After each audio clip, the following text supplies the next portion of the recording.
What is up, guys? It's the Sound Alchemist, and once again, I am joined by the one, the only, Gershwan. and today we're back at it, answering your questions in another episode of the Wholesome for the Greater. This is a video series where we answer the questions left by you, the viewer. If you have a question for us, comment down below. Put question in front of your question because we get to those questions first. And that is what Carrie Volk did. With how they say the Chaos Gods were always there, do you think it was Tzeentch that gave the shamans the visions that led to the creation of the Big E? Maybe. So I honestly, so for all those that don't know, the Emperor of Mankind came about because the shamans that had psychic powers during humanity's Stone Age, I think it was. Yeah, it was way or back Bronze when. Age or something like that. Mm-hmm.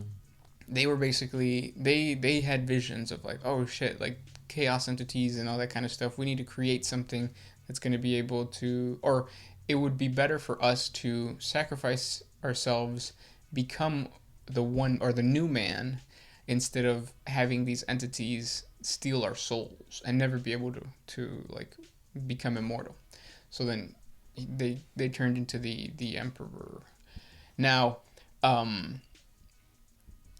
it could have been Tzeentch that actually was the one behind the visions, because the visions were very specific in that they showed the dangers of warp entities. Mm-hmm. So it does make sense that it would be like Tzeentch that kind of like planted the seed of like, this is what's going to happen, and then eventually like the Imperium is just we're going to use the Imperium as cattle. Use them to harness beliefs, thought, and anything that'll fuel the Chaos Gods themselves. Because during the Horus Heresy, the Cabal realized that if Horus wins, then he's just going to destroy all of humanity, and then the Chaos Gods would weaken, and then the Cabal would be able to destroy the Chaos Gods. Obviously, it didn't happen. The Emperor the Emperor won, but then that's what led to this terrible Age of the Imperium, where like chaos is just getting stronger, and humanity's getting dumber, I guess. Yeah, it's a slow demise for humanity because, again, I think that's Chaos's plan, is to overall eradicate humanity, or at least have everybody join Chaos. Mm-hmm. And that's going to be strengthening Chaos for a time, but the less humans you have, the less beliefs and power. So it's like a weird cycle. Yeah, but then at the same time, that I don't know. Sometimes I feel like Tzeentch gets a little too much, like becomes a little too OP. I don't think that Tzeentch has a grasp of what the outcome of her plots are going to be, as much as people make it out to be. Right, because it's like, oh, I'm going to have this plot that's going to affect this plot to this plot, and in 30 years, this will finally come into fruition. Yeah. But it's like, really? You sure about that? Me tying my shoes on the corner of 5th and 32nd, is that really going to lead to the demise of the Emperor? It's like a butterfly effect. Right. And I don't think it has a grasp on that. Well, you said she. Yeah, I did say she. Now we got to stick with it. Tzeentch is officially now a she. She's a bird girl. Caca. Next question. This one's by Punisher. What is really the point of joining Chaos? I mean, yeah, you might receive blessings, powers, and become overall a powerful entity, but in the end, you're just a slave for eternity. You're right. I mean, I would much rather be a slave for eternity and have really cool boons like wings or teleportation or sonic weaponry, than not have that. Right. You could be a regular manufactorum worker working your 30-hour shift in a day and just die, or you could worship Chaos and have that slight chance of being elevated to a Chaos champion, go out, see the galaxy while smiting your foes, all for the god of corn and blood. And that's the key of it. Mm-hmm. Like, we compare to our lives now. Right. But in reality, you have to compare yourself to the horrible realities of an imperial citizen. Mm-hmm. So check out our 40 facts on the horrible realities of an imperial citizen, because it goes over how shitty their lives are. Right. And it's like, yeah, they're risk being a slave because they'd rather be a slave to somebody that actually cares, quote unquote, until or rather than being a slave to the imperial war machine. Exactly. But I mean, none of them's better than the other, in my opinion. Yeah, maybe. Because I mean, Yeah, it sounds cool to like be a champion of the chaos god, but at a snap of their finger, you could become a spawn. That's true. You could fall in battle because you were just meant to be a stepping stone for another guy who's supposed to be elevated to a demon prince. Yeah. Not everybody can be like a Typhus or Lucius. Sometimes you're just squiggly blocks, the Nurgle demon puppy. But he's happy. Yeah, that's true. Next question. This one's by Cole Sims. Why don't the chaos gods just create more demon machines? I know the warp smiths can create some. If so, then how is a demon machine even created by the gods themselves? Isn't it created by mortals? So I think you've got a few things close to what it is. Yeah, demon engines are created in the Forge. There's many forges throughout the universe, and all of these forges are basically ripping out demons from the Immaterium and binding them to a steel cage in the form of like a defiler or any other type of demon engine. The demon engine that is bound to it is pissed. And that is why they're so ferocious in combat, because they're mad that they're being forced to fight for the Forge. Yeah. You could have Nurgle, Chaos, any type of Chaos God can be aligned to a demon engine, but at the end of the day, if the Forge of Souls is ever being attacked, regardless of what previous alliance you have to defend the Forge. Yeah. So in a way, they're overruling the Chaos Gods and aligning to the Forge. Yep. Which is pretty cool. It is. Next question comes from No Sync. What % of the galaxy is explored by the majority factions in 40K? Are there still unexplored human worlds not reached by the illuminating light of the Emperor? Yes, of course. Especially in the Ultima Segmentum. If you check out the map of the 40K universe, you'll see that the Ultima Segmentum almost is as big as all the other ones. So there's so much space and so much room for you to be creative in those areas. Mm-hmm. So take it and go with it. Yeah, not just that, but you have warp storms that have like hit a part of the galaxy away from the rest of the galaxy. You may have a whole world that's been swallowed by the warp and has just been spat out.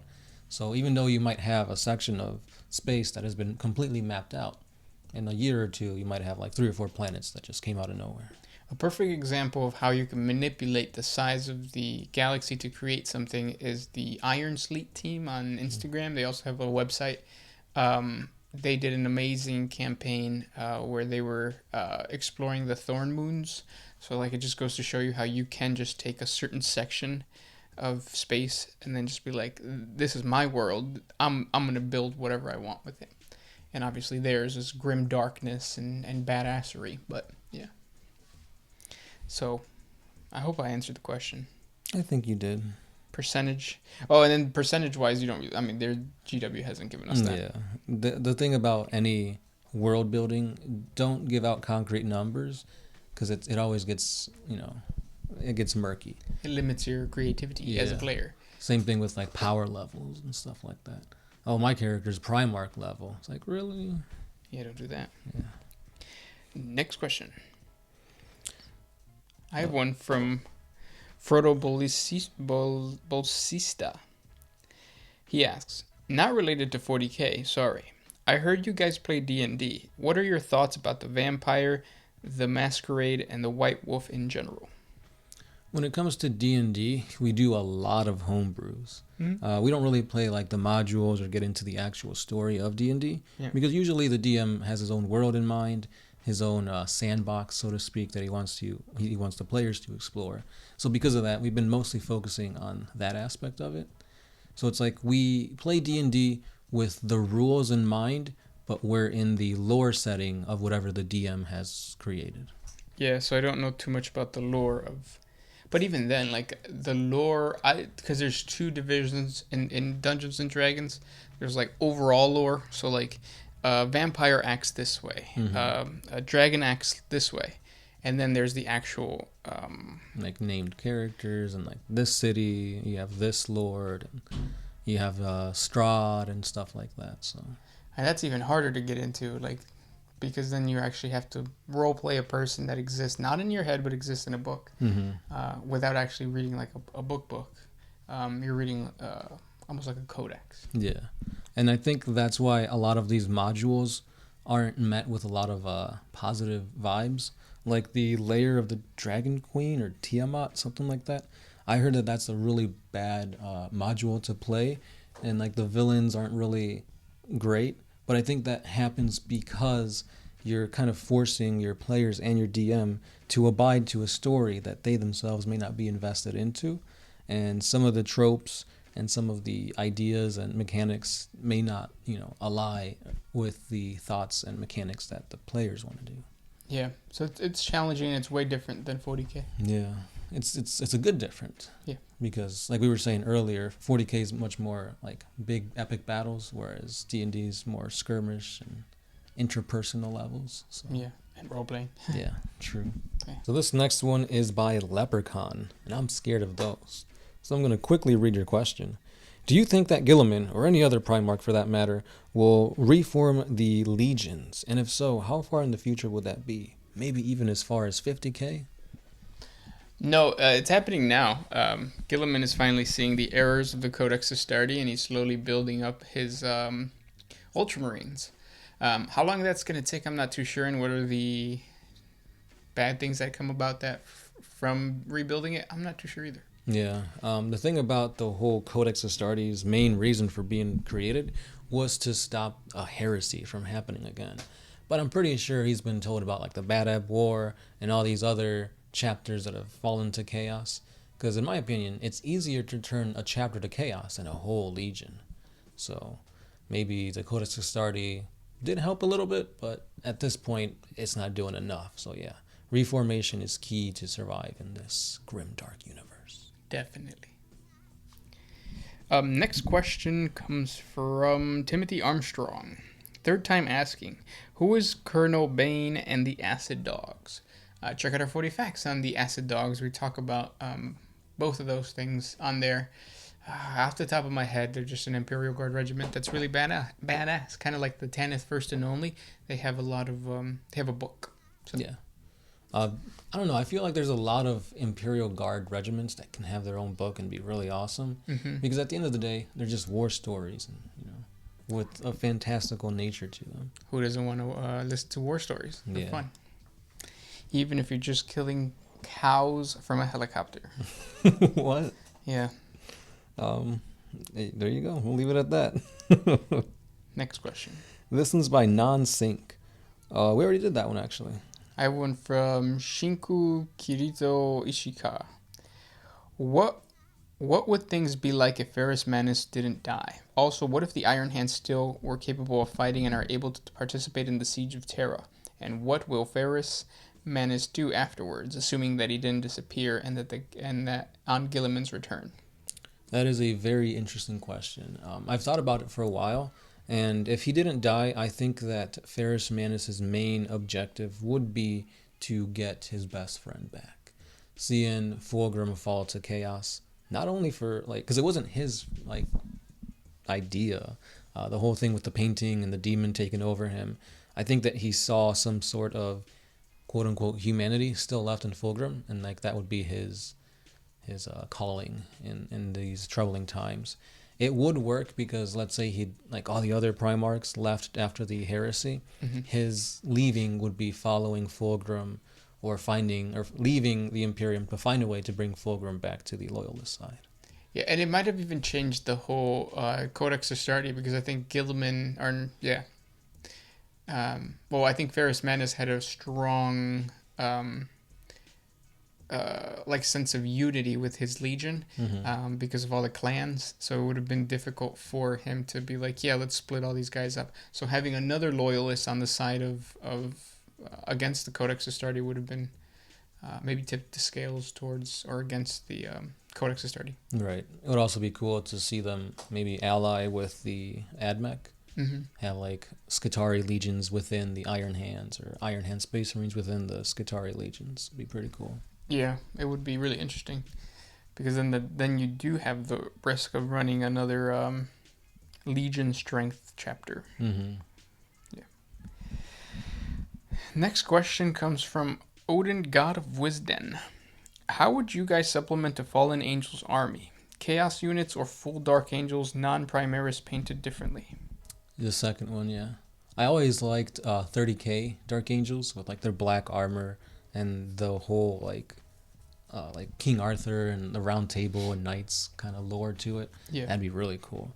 Maybe have the introduction of the the lions from Caliban. Mm-hmm. Kind of like they have like the Fenrisian wolves. Yeah. Have them be riding those things. That'd be really cool. That would be really cool. I think I've seen kit bashes of that. Mm-hmm. Next one. This one's by Were King. Would Robin Williams be a high saint, or where else would you see him in the Imperium? I don't think Robin Williams would be in the Imperium. I think he would be a Nurgle worshipper.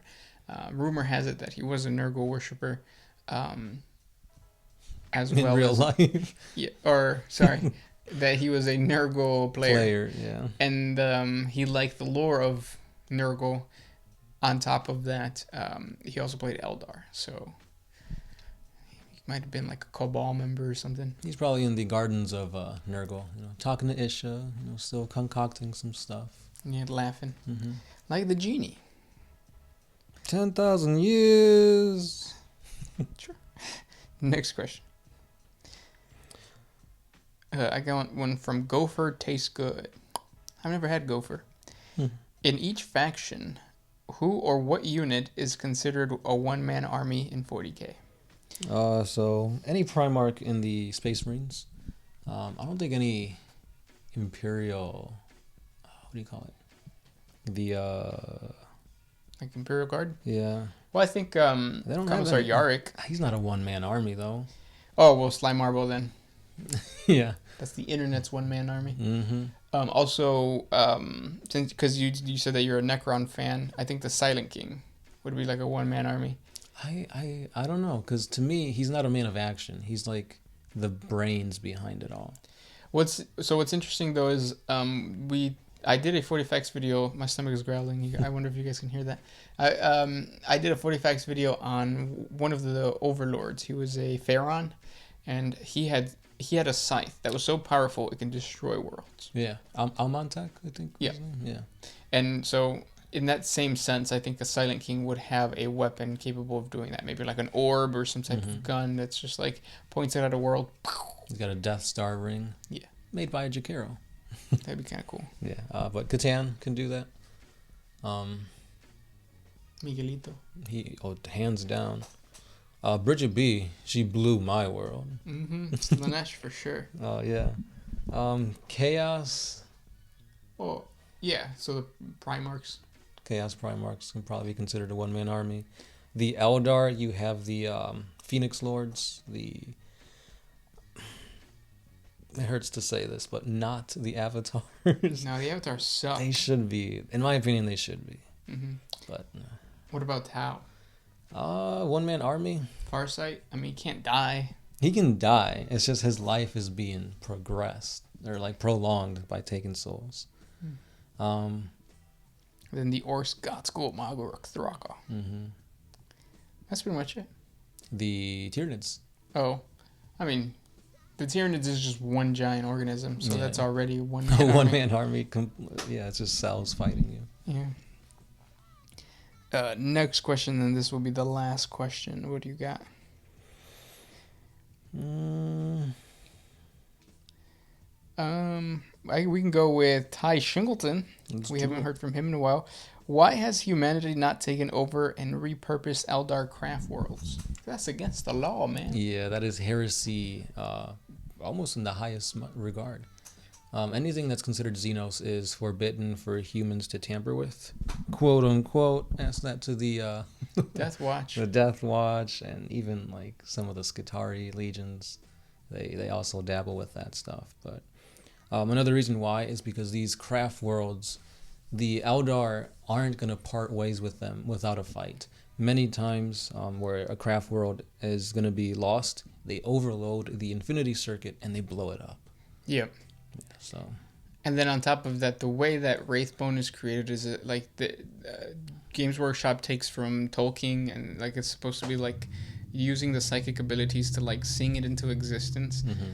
Humanity doesn't have that psychic prestige, so they wouldn't be able to manipulate craft, like a craft world, because of the fact that even their most powerful psychers, the Primaris psychers, still don't really flow the same way that a Farseer or like a Wraithbone singer does. And not just that, but like the freaking craft world is basically made of material that houses the spirits of like the dead Eldar. Chocolate. So I don't think the Imperium would want to be in a haunted house, so to speak. Yeah, exactly. That'd be creepy. All booze and ooze. But yeah. Those were the questions for today. If you guys have more questions for us, comment down below. Thank you guys so much for listening, and we'll talk to you tomorrow. Yeah. As always, it's the Sound Alchemist. Gershwan. And we are out of here. Oh, what is